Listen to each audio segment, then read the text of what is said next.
Gosh, I'm on fire right now. I gotta mellow out a little bit.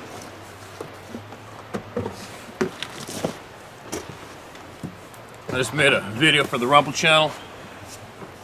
Obviously, it's a little topic sensitive, and that I feel that the video I made for the Rumble channel needs to be heard as much as possible. So I will put that link possibly in the bottom of this video description, and I will also put it on the community page. I would hope to urge many of you to watch that video. All right, and if you don't have access to the Rumble channel, I'll give you a quick rendition of what I am proposing, what I'm talking about, and that's the fact that our government here in Canada today is intentionally financially annihilating any and all first responders, military personnel, police officers, firefighters, nurses, doctors, and many more are intentionally financially annihilating those people and their families for not submitting to a mandatory medical procedure on their body. All right? There's other ways to solve this. It's not solving this problem does not come from annihilating your own people. It does not, and it's very irresponsible. It's a very irresponsible move. It has me so angry, I'm having trouble sleeping over it. And what I propose in the Rumble channel, the Rumble video, is I propose that we trace it back and we find the individual who originally came up with that idea, that irresponsible idea, and we find out who they are, what they look like, what their name is, and we expose them and we go after them with all we have and make them very uncomfortable until it gets turned around. Because we do not annihilate our people. We do not do that here in this country or other countries today. We don't do that. Who does shit like that? I don't know, ISIS, the Taliban? That's who does that. We don't do that. There's no excuse acceptable to financially annihilate our first responders, our military personnel, our medical professionals. There's no excuse. There's no acceptable excuse to do that to our people.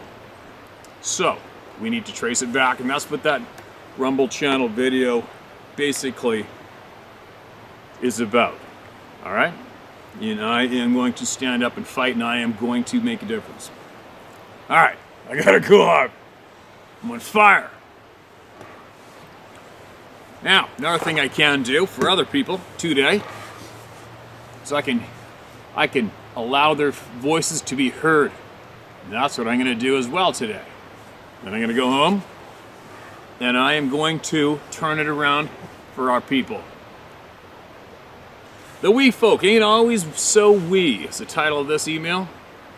Hey Steve, love your channel. Sorry to hear about Mr. Mac. Here's some of my thoughts and experiences on the world of weird, as it were.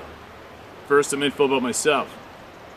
It is pertinent to the subject. I'll try to be quick. Me, New Yorker, raised as a Long Island suburban kid. A little dude, 5'3", didn't top 110 pounds till after the 10th grade. This sets you up to be messed with a lot. Screw those assholes. I spent my time in the large wooded areas that border my home all seasons. It's all good though, because I learned a lot of woodcraft over the years. I can pass by like a ghost if I have to.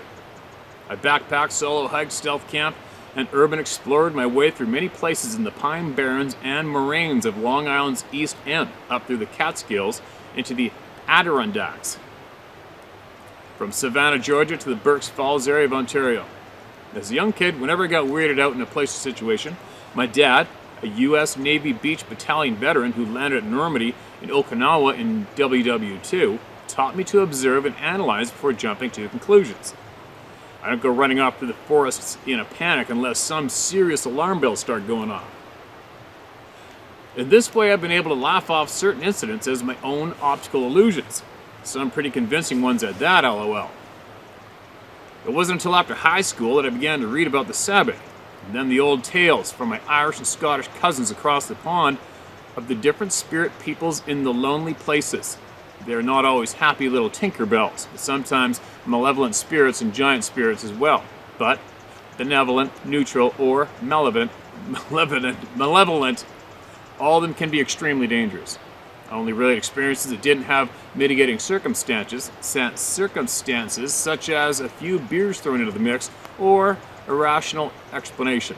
Let's be honest, sometimes people can misunderstand what they experience under the best of conditions, especially at night. I know I have. Experiences: Long Island. Walking along one of the footpaths that I had blazed through my town property, I stopped at a low bush blueberry shrub and sat down to gather some.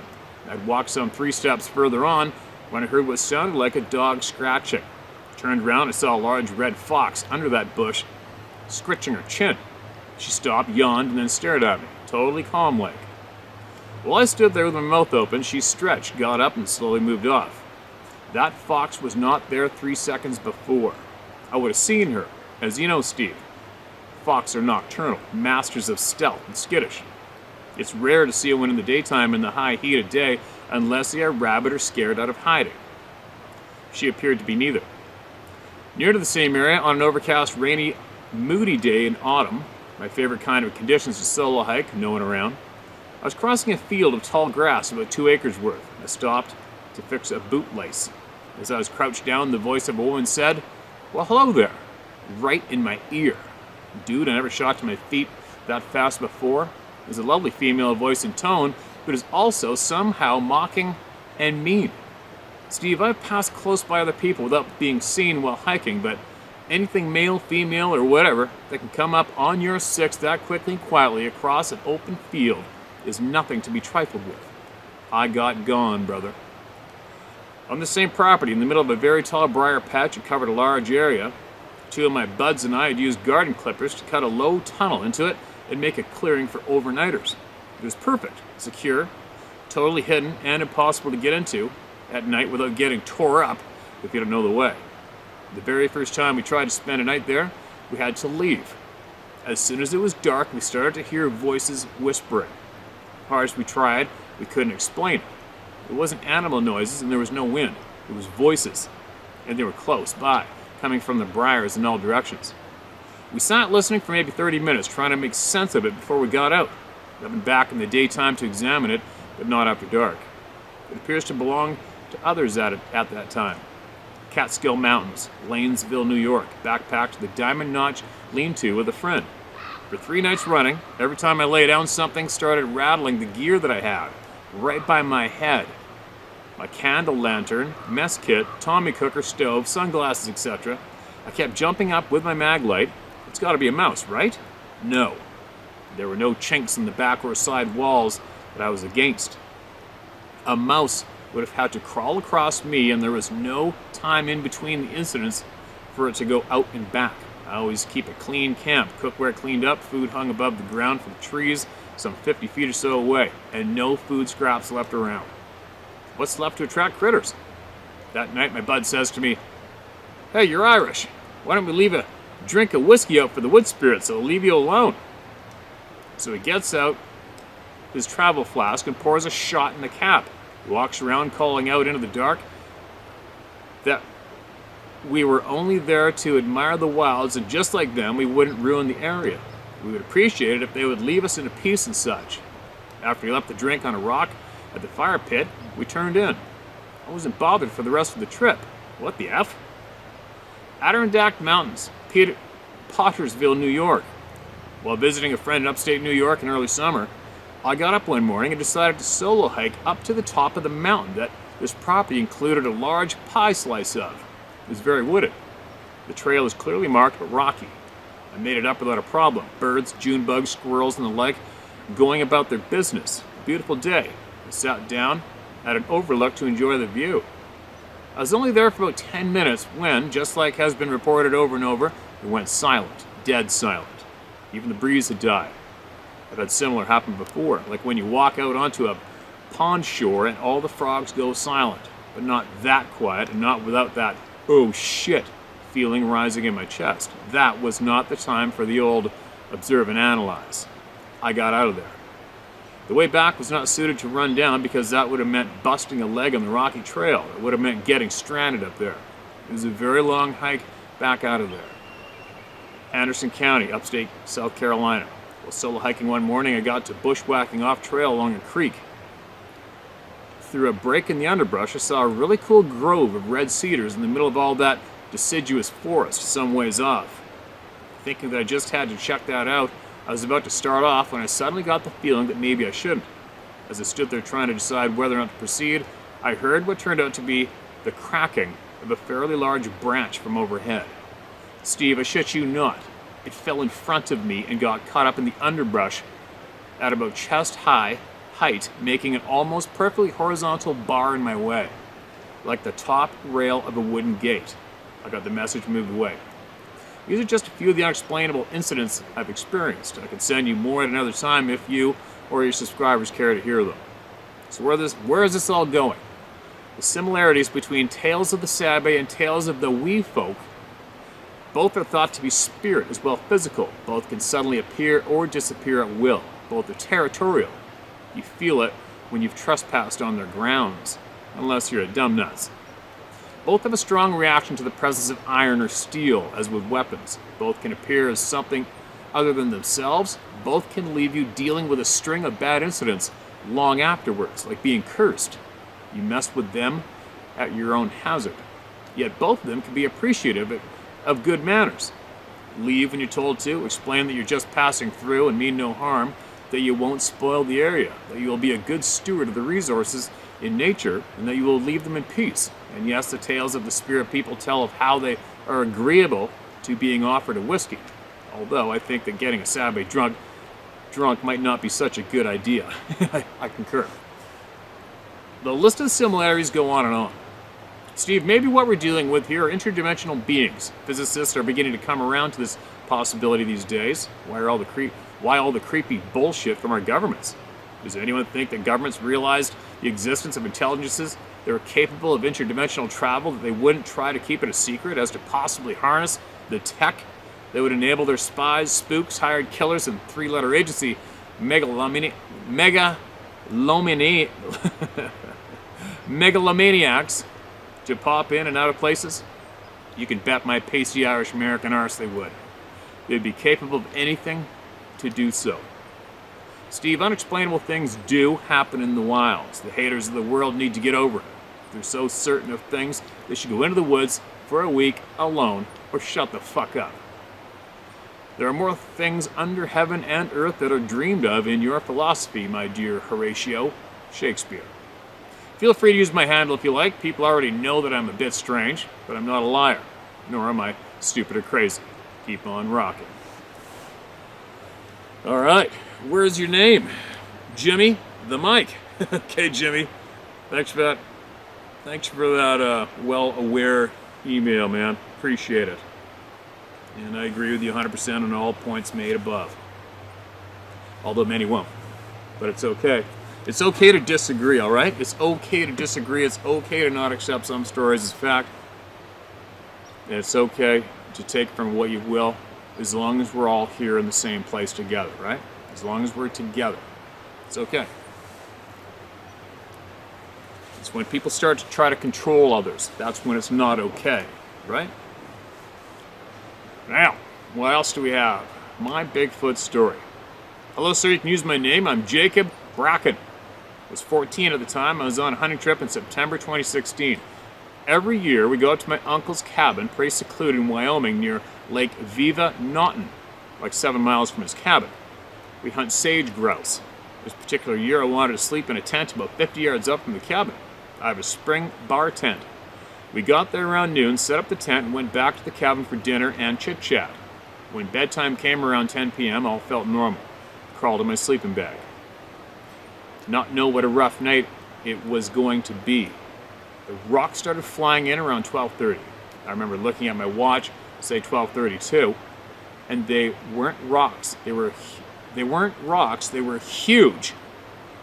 They shook the whole tent. I thought it was going to collapse on me. It stopped for a bit and then continued. I could hear tree branches snapping and everything else was quiet. No crickets, no nothing. But when it screamed, I was petrified. I lay there not being able to sleep or move all night, begging for it all to stop. It finally did stop. I didn't know the time. But after that, I didn't sleep the rest of the day. The next night, I moved into the cabin. To this day, I still have night terrors, but that'll never stop me from going hunting or enjoying the outdoors. Since then, I've encountered and actually seen 2 more, and dread going to where I've previously seen them. Thanks for encouraging me to share. I love your channel and bear stories. This is an elk this year at my uncle's cabin. It's a great trail camera picture, man.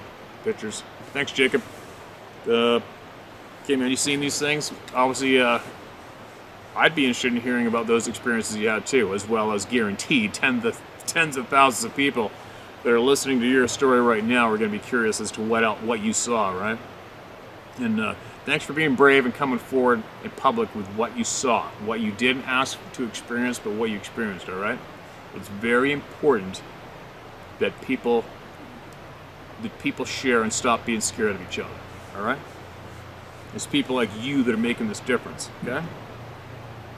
People like you. What else do we got? I know one thing we don't have is a fishing rod in my hands right now, and that's not good. All right. Please fully read.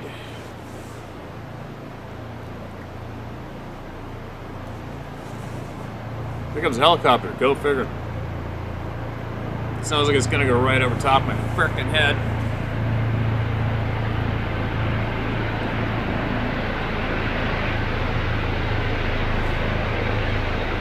Holy shit, that's low. Crazy.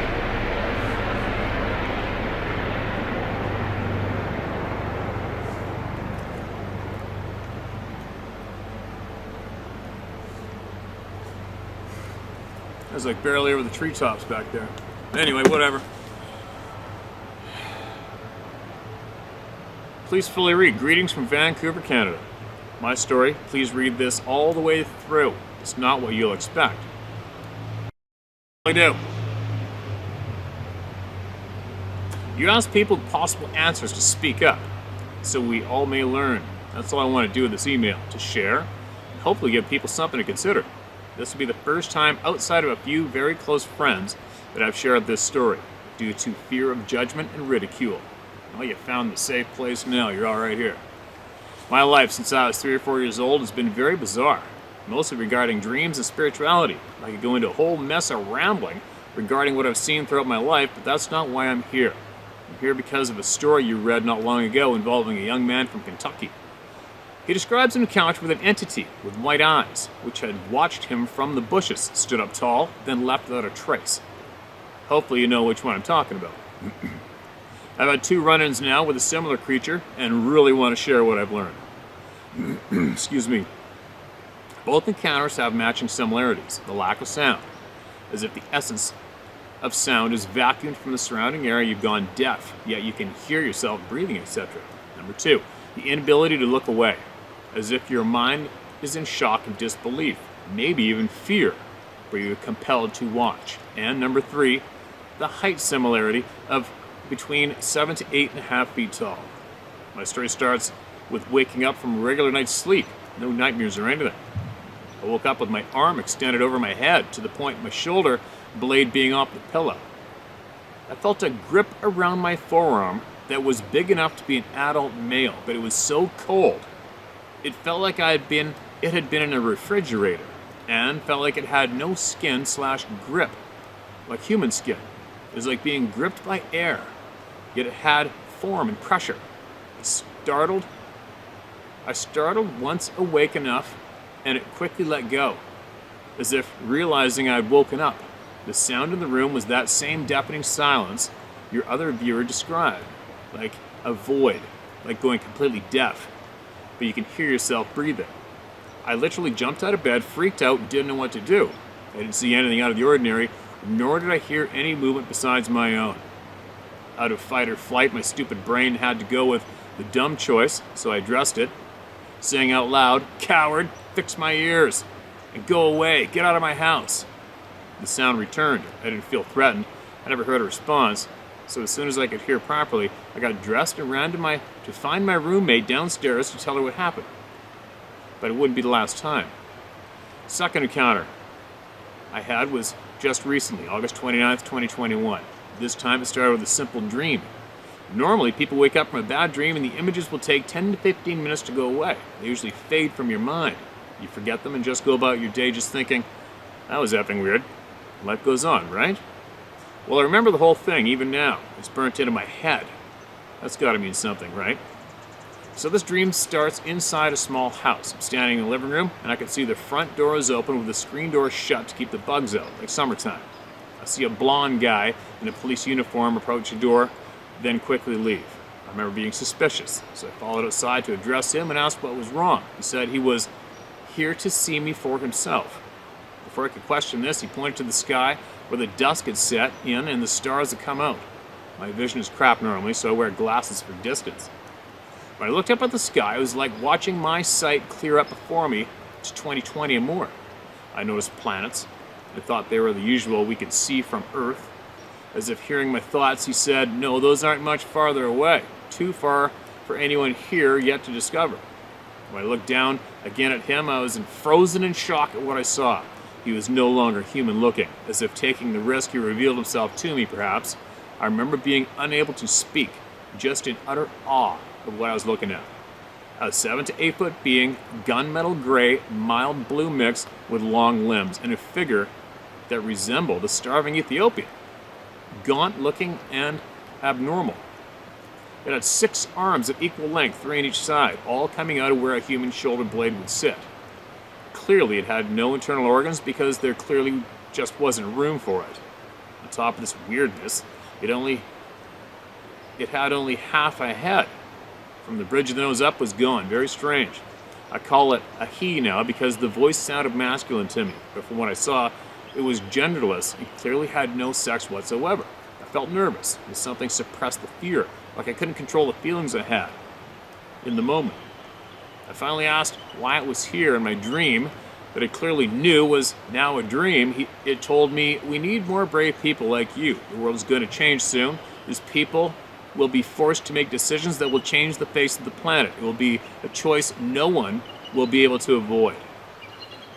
I wondered why it sounded so normal, so calm and neutral, human almost. Like the speech patterns were too normal. To which I was told, humans fear less when we sound like they do. We communicate better if there is familiarity. Being the geek that I am, I had to ask the typical question, "You're not from Area 51, are you?" To which it kind of chuckled at me and remarked, "They know of me, but cannot keep me contained. I go as I please, and it scares them that they lack control. I go back willingly, mostly to learn and study. We want to understand why your world contains tears in it." I didn't understand at first, then I thought about all the weird sightings and crap like Skinwalker Ranch in Utah, and he said, "Yes." Nothing else, just yes. To which I woke up, wide awake. Same deal, my arm was raised but not as high. The grip much more mild this time. It was not the deathly cold grip like last time, but that silence was there again. It let go the second I started to wake up, and now all I have is more friggin' questions. I pray to God someone believes this. Hopefully he will return to answer more questions, maybe share a name or tell me about his people.